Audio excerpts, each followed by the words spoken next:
Hides and skin is an age-long industrial practice, with Nigeria producing one of the best leather in the world. But the current foreign exchange crisis and persistent farmer-herders conflict have continued to threaten local tanneries in northern Nigeria. In this special feature, Trust TV's correspondent Idris Jibrin takes a look at the future of kano manufacturing industries amidst harsh economic realities in Nigeria. Take a look. Over 700 and still counting. That is the current number of Nigeria's manufacturing industries that have either stopped production or have completely shut down between May 2023 to date. Unfavorable government policies and the problem of power supply, as well as the difficulties in accessing foreign exchange, are some of the major concerns of this industrialist. If you take a survey now around the factories, you agree with me that even here, you can count between 300 to 400 industries here that are not working. Maybe you can only count like 100 or 200 that are working at half capacity. Even this factory here that we're in here now, I believe we are operating at half capacity. We're not operating at full capacity. It is for the fact that there's a market, but we don't have the wee vital to even produce.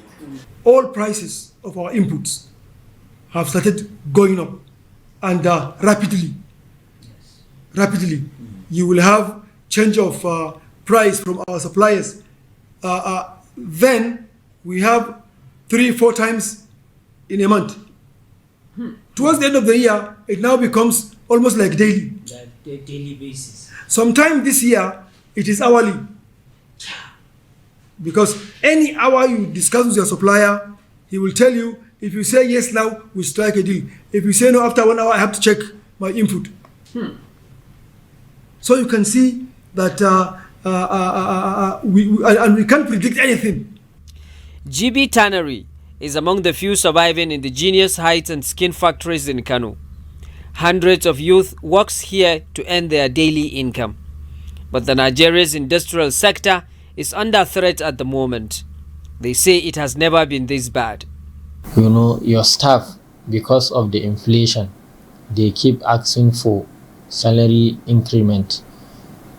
Your spare parts that you buy, basically everything has increased. So the issue of forex is not only to specific sectors in the economy, it's to everywhere, including the factories. These tanneries, for instance, source their raw materials from the skin of animals across farming communities of northern Nigeria. But growing conflict between livestock owners and those growing crops has now forced them to import raw materials. The issue of raw material is also another concern. You see, we are like part of agriculture, because our products are skin, hide and skin, you know, and this is something that the herders needs to rear these animals, you know, in the bush and stuff like that. But there is insecurity, you know, so the supply is not as adequate as before. Why? Because there are areas that are now inaccessible due to insecurity. Unlike tanneries that export its finished products, this leather processing industry depends largely on imported raw materials to produce sacks for local consumption. Presently, BBY had to cut down the production output if it must continue to remain in business. Most of the manufacturing sectors, they cannot tell you they are getting profit or they are even running their businesses the way they're supposed to run it. We are just running just to survive, because the thing is, the situation is very difficult, and many companies have either shut down or scaled down their production due to the situation we are in right now.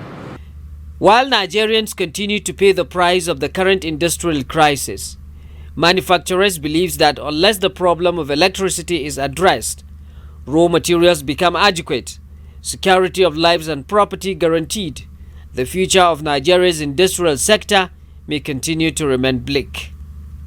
The governors, the president, the members of House of Reps, ministers, all people in government on high positions, they are adding their spendings by day. Whereas we, the manufacturers, the traders, the workers, everybody, we are suffering in Nigeria, and we are saying that there is light at the end of the tunnel.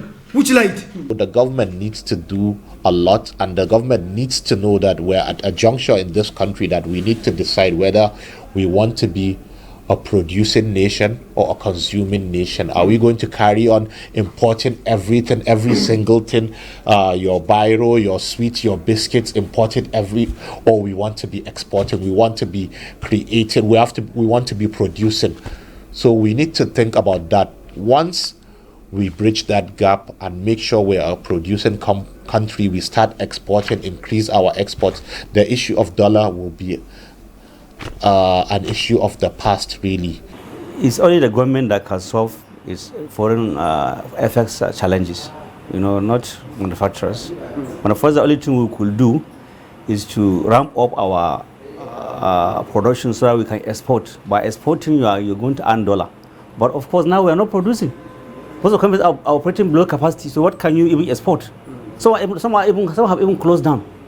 That's another challenge now. We should have been supported. If manufacturers are supported, definitely they will be able to bring in more dollar into the country. But today now, we are being suffocated, to be frank with you. Despite this disturbing situation, some experts still hope for change.